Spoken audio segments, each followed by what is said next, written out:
Good morning to all of you.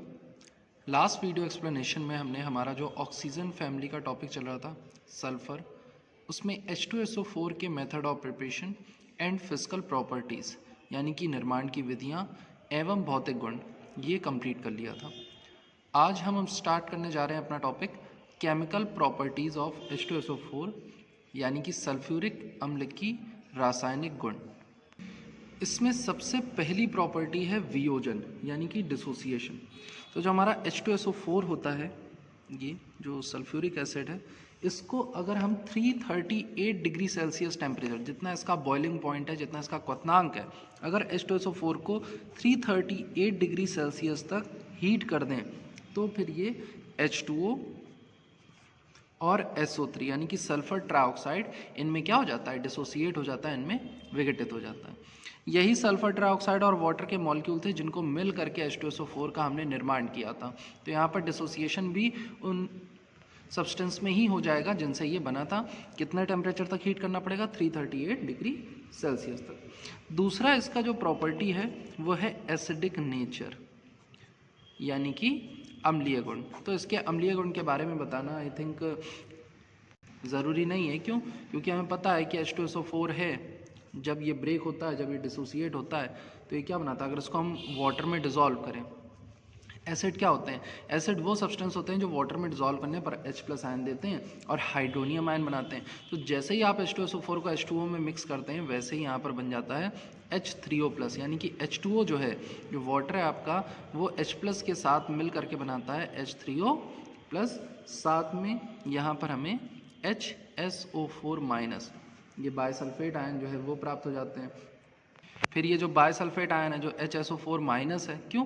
क्योंकि sulphuric acid में 2 H+ ion होते हैं। तो एक बार एक वाटर मॉलिक्यूल के साथ रिएक्ट करके एक H+ निकला तो H3O+ में कन्वर्ट हो गया। फिर से अब आप जब इसकी रिएक्शन H2O से कराएंगे तो यहाँ से क्या होगा, H+ निकल जाएगा और ये बना लेगा H3O+। ये H2O जो है इस H+ के साथ मिलकर H3O+ बनाएगा, साथ में हमें मिल जाएगा SO4 2-। तो एसिडिक नेचर यहाँ पर कैसे शो हो रहा है, क्योंकि ये जो हमारा सल्फ्यूरिक एसिड है वो वाटर में ऐड करने पर H3O+ आयन देता है। और H3O+ बनता कैसे है, जब H+ H2O में मिक्स होता है। और इस H+ आयन की प्रेजेंस की वजह से ही जो हमारा सल्फ्यूरिक एसिड है वो नेचर में एसिडिक होता है।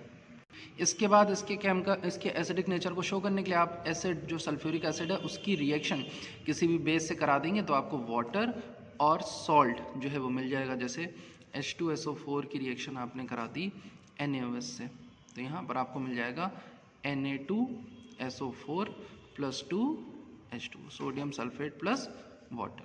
तो इससे भी पता चल रहा है कि जो हमारा सल्फ्यूरिक एसिड होता है वो नेचर में एसिडिक होता है। इसके बाद नेक्स्ट इसकी केमिकल प्रॉपर्टी है ऑक्सीडाइजिंग करेक्टर। ऑक्सीडाइजिंग करेक्टर का मतलब है यहाँ पर ऑक्सीकारक गुण।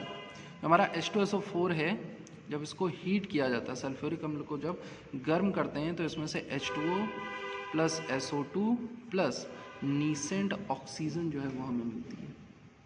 तो हमारा जो H2SO4 है वो खुद क्या हो जाता है, SO2 में रिड्यूस हो जाता है, यानी कि यहाँ पर इसका रिडक्शन हो रहा है, अपचयन हो रहा है, और इसमें से नीसेंट ऑक्सीजन जो है वो हमें प्राप्त होती है। अब ये नीसेंट ऑक्सीजन किसी भी दूसरे पदार्थ को जाकर के क्या कर देगी, ऑक्सीडाइज कर देगी, यानी कि उन्हें ऑक्सीकृत कर देगी। जैसे कार्बन से हमने यहाँ पर रिएक्शन कराई C+H2SO4, तो हमें पता है यहाँ से जो नीसेंट ऑक्सीजन निकलेगी वो कार्बन को ऑक्सीडाइज करेगी और बनाएगी कार्बन डाइऑक्साइड।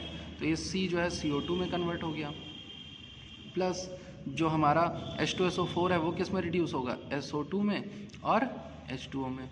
बैलेंस करने जाएंगे तो ये 2H2SO4 और ये 2SO2 और ये 2H2O, ये हमें बैलेंस रिएक्शन जो है वो मिल जाती है। अब इसमें से कार्बन डाइऑक्साइड जो है वो गैस है और जो सल्फर डाइऑक्साइड है वो भी क्या होती है, गैस होती है। तो हमारा जो H2SO4 है वो खुद SO2 में रिड्यूस होकर SO2 में अपचयित होकर नीसेंट ऑक्सीजन देता है, और ये नीसेंट ऑक्सीजन जा करके किसी भी सब्सटेंस को, चाहे मेटल हो नॉन मेटल, उन्हें क्या कर सकती है, ऑक्सीडाइज कर सकती है। तो इसकी बाकी की जो ऑक्सीडाइजिंग करेक्टर है वो भी आप साथ में क्या कर लेंगे, पढ़ लेंगे। Now the next property is reaction with active metal, यानी सक्रिय धातुओं के साथ क्रिया। सक्रिय धातुओं का मतलब यहाँ पर है, आपने एस ब्लॉक एलिमेंट पड़े होंगे, एक क्षार धातु है, दूसरा S1 और S2 में क्षार धातु है यानी कि एल्कली मेटल और एल्कलाइन अर्थ मेटल क्षारीय मृदा धातु हैं। दो प्रकार की मेटल्स पड़े होंगे। तो ये दोनों मेटल जो होते हैं वो काफ़ी रिएक्टिव होते हैं नेचर में, यानी कि अत्यधिक क्रियाशील होते हैं। इसके कारण ही इन्हें सक्रिय धातु यानी कि एक्टिव मेटल्स कहा जाता है। तो हमारा जो सल्फ्यूरिक एसिड है वो जब भी हमारे एल्कली मेटल्स या एल्कलाइन अर्थ मेटल्स के साथ रिएक्शन करता है तो just because of their high reactivity, उनकी उच्च अभिक्रियाशीलता के कारण उनके साथ अभिक्रिया करके ये क्या करता है, हाइड्रोजन गैस मुक्त करता है, हाइड्रोजन गैस रिलीज करता है। रिएक्शन Na है, H2SO4 से रिएक्शन करेगा तो यहाँ पर बनाएगा Na2SO4, साथ में हाइड्रोजन गैस क्या कर देगा, रिलीज कर देगा। इसी तरह से मैग्नीशियम होता तो मैग्नीशियम भी मैग्नीशियम सल्फेट बनाता, हाइड्रोजन गैस रिलीज होती। जिंक जो है जिंक सल्फेट बनाता, हाइड्रोजन गैस रिलीज होती। एल्यूमिनियम एल्यूमिनियम सल्फेट बनाता, हाइड्रोजन गैस रिलीज होती। तो जितने भी हमारे एक्टिव मेटल्स होते हैं, सक्रिय धातु, वो सब सल्फ्यूरिक एसिड के साथ रिएक्शन करके हाइड्रोजन गैस रिलीज करते हैं। लेकिन जब यही sulphuric acid less reactive metal यानी कम क्रियाशील धातु या कम सक्रिय धातुओं के साथ अभिक्रिया करता है तो वहाँ पर हाइड्रोजन गैस रिलीज नहीं होती है। इनमें भी जैसे गोल्ड है, प्लेटिनम है, जितने भी नोबल मेटल्स हैं हमारे, वो सल्फ्यूरिक एसिड के साथ रिएक्शन नहीं करते हैं। और जो पीबी है, टिन है, कॉपर है, सिल्वर है, मरकरी है, ये जब सल्फ्यूरिक एसिड के साथ रिएक्शन करता है, क्योंकि ये लेस रिएक्टिव मेटल्स हैं, कम सक्रिय धातु हैं, तो हाइड्रोजन गैस रिलीज नहीं करते हैं, बल्कि ये सल्फर डाइऑक्साइड गैस का फॉर्मेशन करते हैं। देखिए कैसे, ये सिल्वर है हमारा, H2SO4 से रिएक्शन कर रहा है, वैलेंसी 1 होती है सिल्वर की, तो Ag2SO4 silver sulphate plus H2O plus SO2 balance करने के लिए यहाँ पर ये क्या हो जाएगा, 2Ag 2H2SO4 और ये 2H2O। तो जितने भी लेस रिएक्टिव मेटल्स हैं उनके साथ रिएक्शन करके सल्फ्यूरिक एसिड जो है सल्फर डाइऑक्साइड गैस का फॉर्मेशन करता है। इसके बाद नेक्स्ट है हमारा प्रेसिपिटेशन रिएक्शन यानी कि अवक्षेपण अभिक्रिया। जैसे कैल्शियम है, बेरियम है, स्ट्रोंसियम है, लेड है, इनके जो सॉल्ट होते हैं, calcium sulphate, barium sulphate, lead sulphate, strontium sulphate, ये सारे के सारे जो होते हैं ये वाटर में इंसॉल्युबल होते हैं। तो जो हमारे कैल्शियम, बेरियम, स्ट्रोंसियम और लेड के जो सॉल्ट होंगे वो जब सल्फ्यूरिक एसिड यानी कि सल्फ्यूरिक अम्ल के साथ अभिक्रिया करेंगे तो अपने अपने सल्फेट बनाएंगे, जो कि मैंने अभी बताया था आपको, calcium sulphate, barium sulphate, lead sulphate, strontium sulphate. और ये सारे के सारे सल्फेट जो होंगे ये क्या होंगे, वाटर में इनसॉल्युबल होंगे।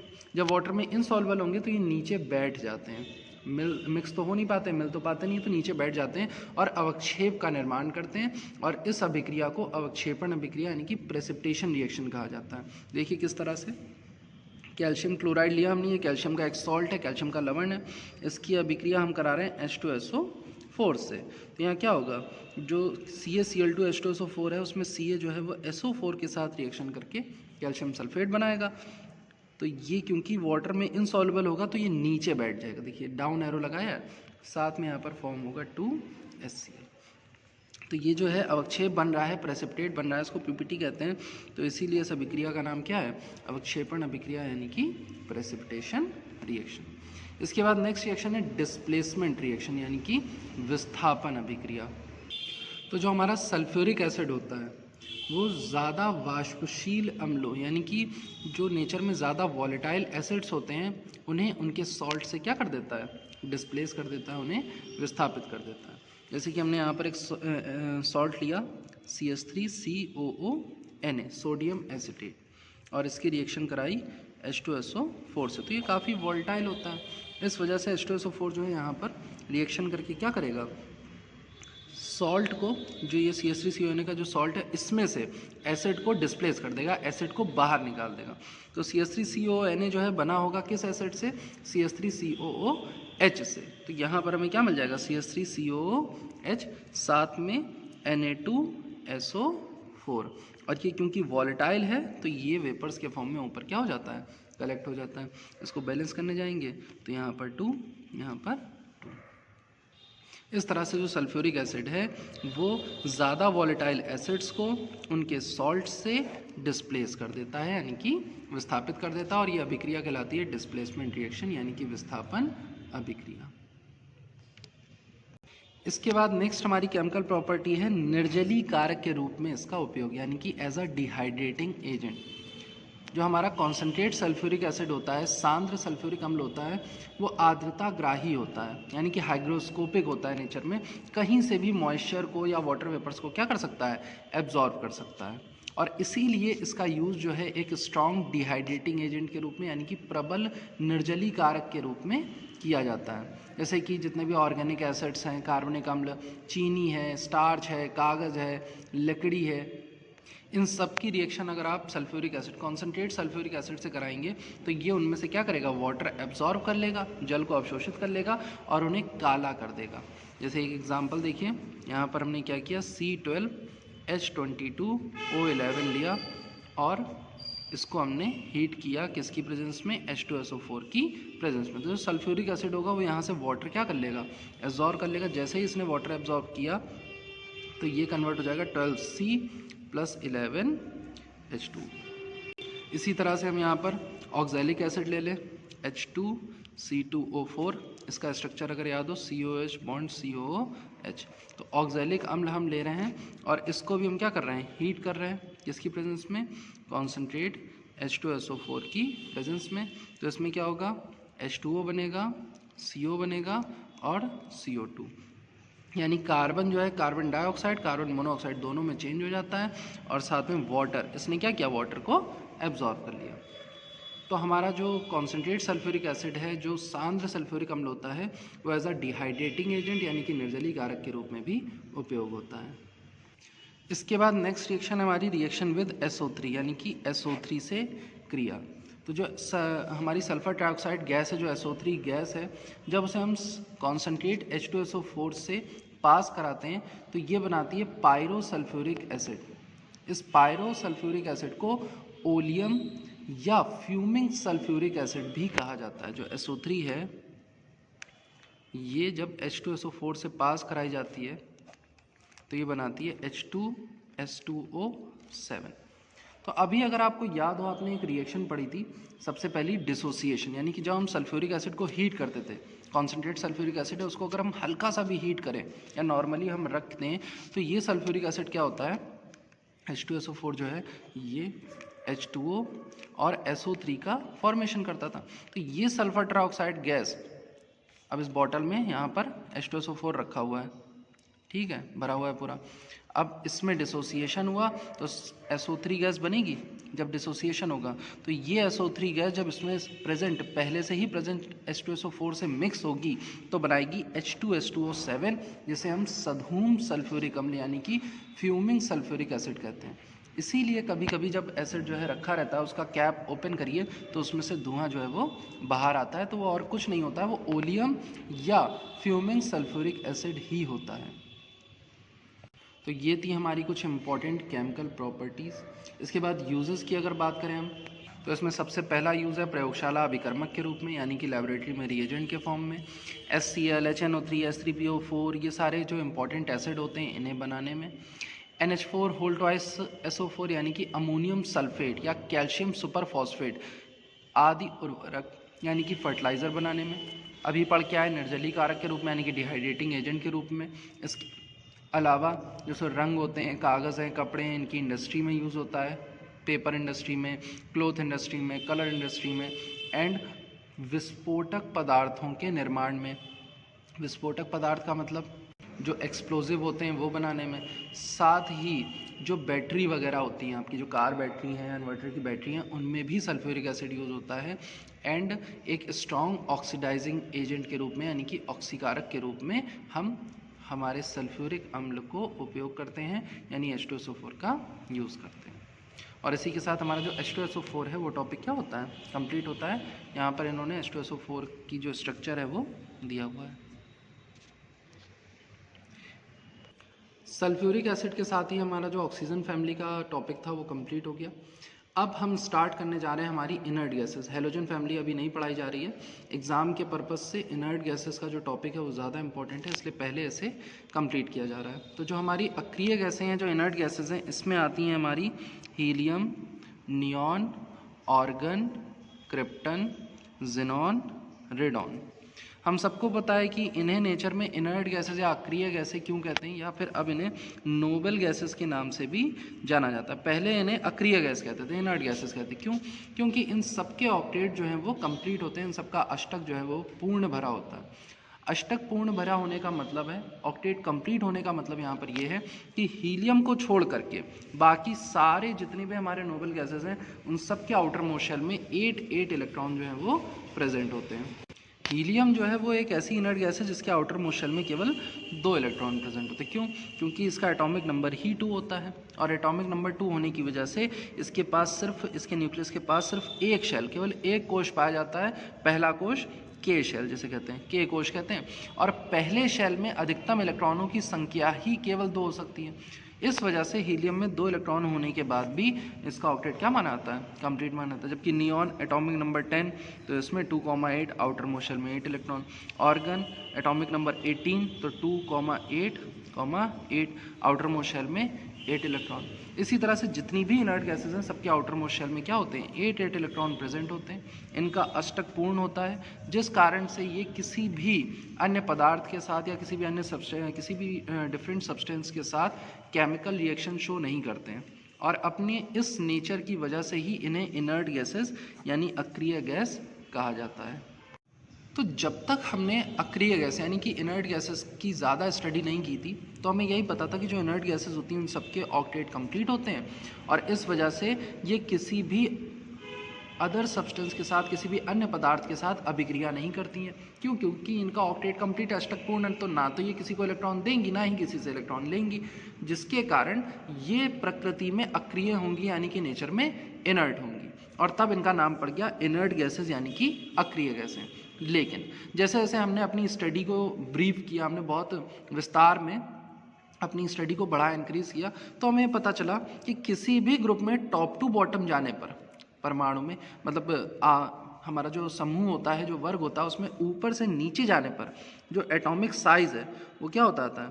बढ़ता जाता है। और जैसे जैसे ये एटॉमिक साइज़ बढ़ता है वैसे वैसे जो आउटर मोस्ट शेल के इलेक्ट्रॉन है वो न्यूक्लियस से क्या होते आते हैं? दूर होते आते हैं, यानी कि बाह्यतम कोश के इलेक्ट्रॉन नाभिक से दूर होते हैं। और जैसे जैसे आउटर मोस्ट शेल का इलेक्ट्रॉन न्यूक्लियस से दूर होगा, उस पर न्यूक्लियस का इफेक्टिव चार्ज, अट्रैक्शन फोर्स यानी कि आकर्षण बल जो है नाभिक का, वो कम होता जाएगा। तो उस अवस्था में जो यहाँ पे जिनॉन, क्योंकि रेडॉन जो होता है वो तो एक रेडियो एक्टिव एलिमेंट है, ये रेडियोधर्मी पदार्थ है, तो इसमें जो जिनॉन होता है उसका साइज़ क्या हो जाता है? बढ़ जाता है। और जब जिनॉन के कांटेक्ट में फ्लोरीन या ऑक्सीजन जैसे एलिमेंट आते हैं, जिनॉन के कांटेक्ट में फ्लोरीन या ऑक्सीजन जैसे, फ्लोरीन और ऑक्सीजन ही क्यों? क्योंकि ये दोनों होते हैं इलेक्ट्रो नेगेटिव एलिमेंट, अत्यधिक विद्युत ऋणात्मक तत्व होते हैं। तो जैसे ही जिनॉन के कांटेक्ट में आते हैं तो जिनॉन के आउटर मोस्ट शेल से इलेक्ट्रॉन को अपनी तरफ आकर्षित करने की कोशिश करते हैं, और उस अवस्था में जिनॉन जो है वो ऑक्सीजन और फ्लोरीन के साथ मिलकर के जिनॉन के ऑक्साइड या फ्लोराइड क्या कर लेता है? फॉर्म कर लेता है। केवल एक लौता ऐसा इनर्ट गैस का एलिमेंट है जो ऑक्सीजन और फ्लोरीन के साथ बॉन्डिंग करके, यानी कि वहाँ पर इलेक्ट्रॉनों को साझा करके, इलेक्ट्रॉन को दे करके क्या करता है? उनके साथ यौगिक बनाता है, जिसे जिनॉन के ऑक्साइड या फ्लोराइड कहा जाता है। और ऐसा हो किस कारण रहा है? क्योंकि जैसे जैसे हम ग्रुप में टॉप टू बॉटम जा रहे थे वैसे वैसे जिनॉन का साइज़ क्या हो गया? बढ़ गया। साइज़ बढ़ने के कारण जिनॉन का जो आउटर मोस्ट शेल का इलेक्ट्रॉन है वो थोड़ा सा लूज़ हुआ, थोड़ा सा ढीला हुआ, और जैसे ही उसके संपर्क में फ्लोरीन और ऑक्सीजन जैसे विद्युत ऋणात्मक तत्व आए, इलेक्ट्रोनेगेटिव एलिमेंट आए, तो इन्होंने जिनॉन के साथ ऑक्साइड और फ्लोराइड का क्या कर लिया? फॉर्मेशन कर लिया।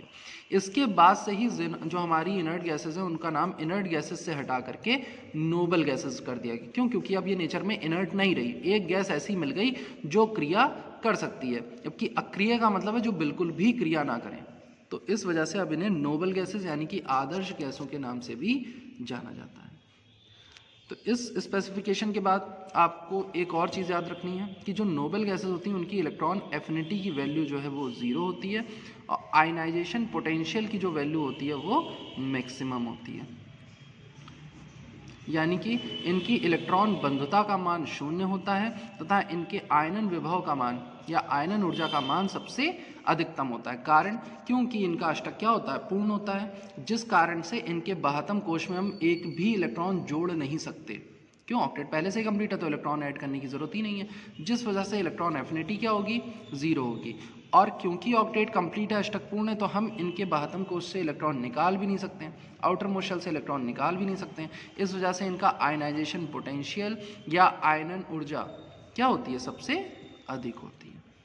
तो ये कुछ जनरल प्रॉपर्टीज़ थी हमारी नोबल गैसेस की। अब इसके यूजेस और इनके जो कंपाउंड हैं उनके स्ट्रक्चर आपको नेक्स्ट एक्सप्लेनेशन में सेंड किए जाएंगे। Okay class, thank you.